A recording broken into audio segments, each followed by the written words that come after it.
يعلمه الكتاب والحكمة والتوراة والإنجيل ورسولا إلى بني إسرائيل أني قد جئتكم بآية من ربكم أني أخلق لكم من الطين كهيئة الطير فأنفخ فيه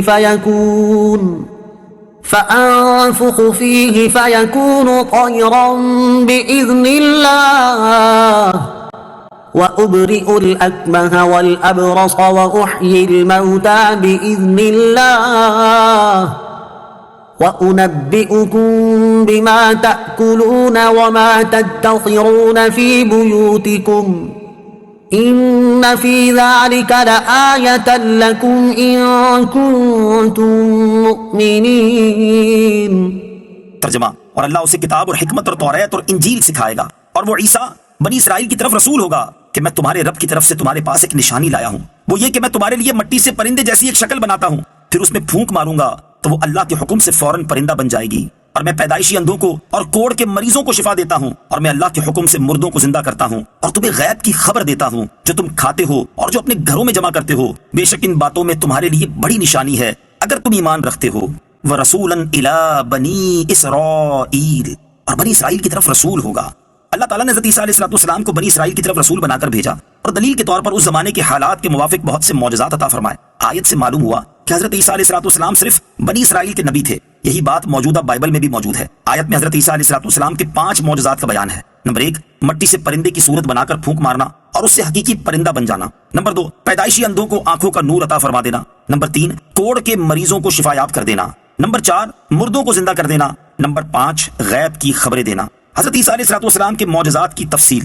نمبر 1، پرندے پیدا کرنا۔ جب حضرت عیسیٰ علیہ السلام نے نبوت کا دعویٰ کیا اور معجزات دکھائے تو لوگوں نے درخواست کی کہ آپ علیہ السلام ایک چمگادڑ پیدا کریں۔ آپ علیہ السلام نے مٹی سے چمگادڑ کی صورت بنائی اور پھر اس میں پھونک ماری تو وہ اڑنے لگی۔ چمگادڑ کی خصوصیت یہ ہے کہ وہ اڑنے والے جانوروں میں بہت عجیب ہے اور قدرت پر دلالت کرنے میں دوسروں سے بڑھ کر ہے، کیونکہ وہ بغیر پروں کے اڑتی ہے اور دانت رکھتی ہے اور ہنستی ہے، اور اس کی مادہ کے چھاتی ہوتی ہے اور وہ بچہ جنتی ہے، حالانکہ اڑنے والے جانوروں میں یہ باتیں نہیں ہوتی۔ نمبر 2، کوڑیوں کو شفا یاب کرنا۔ حضرت عیسیٰ علیہ السلام اس مریض کو بھی شفا دیتے جس کا برس بدن میں پھیل گیا ہو اور اطباء اس کے علاج سے عاجز ہوں۔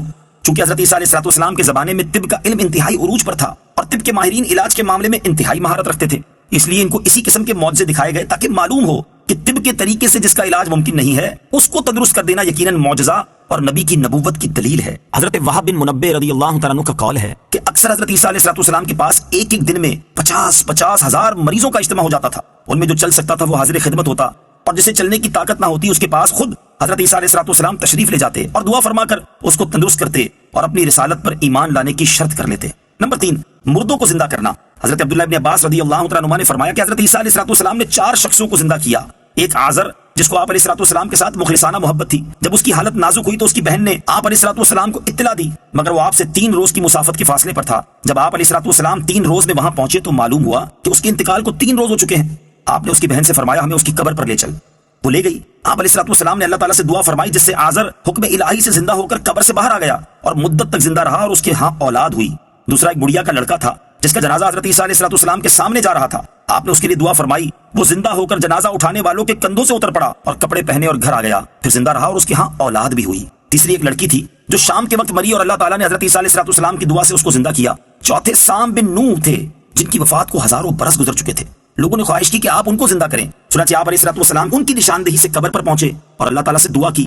سام نے سنا کہ کوئی کہنے والا کہتا ہے عجب روح اللہ، یعنی حضرت عیسیٰ علیہ السلام کی بات سن، کہ سنتے ہی وہ مرعوب اور خوف زدہ اٹھ کھڑے ہوئے اور انہیں گمان ہوا کہ قیامت قائم ہو گئی۔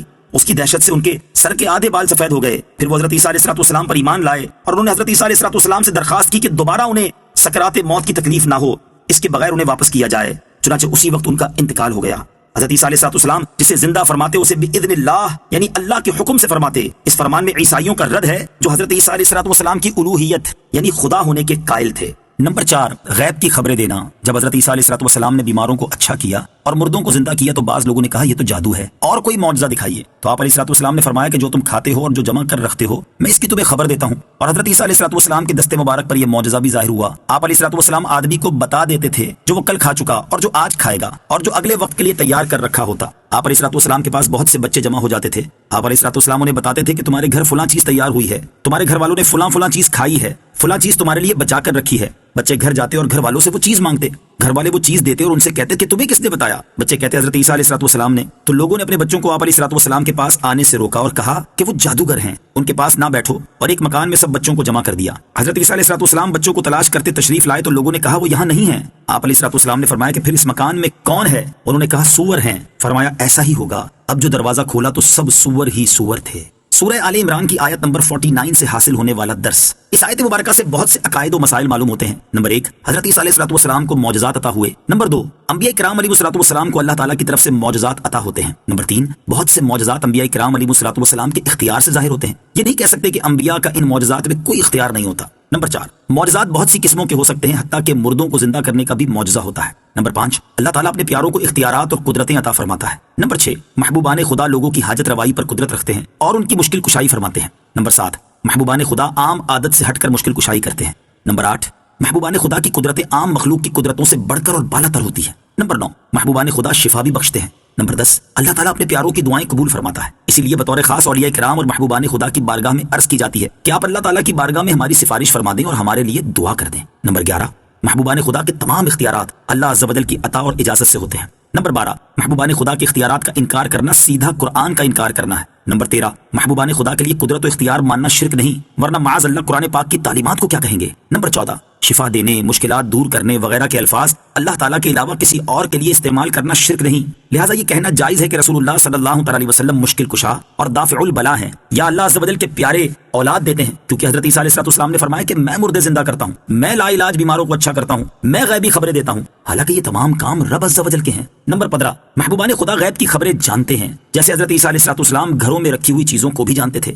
نمبر 16، محبوبان خدا کے لیے علوم غیبیہ ماننا توحید کے منافی نہیں، بلکہ اللہ تعالیٰ کی عطا کا انکار کرنا توحید کے منافی ہے۔ اس آیت میں جتنا غور کرتے جائیں اتنا زیادہ عقائد اہل سنت واضح ہوتے جائیں گے۔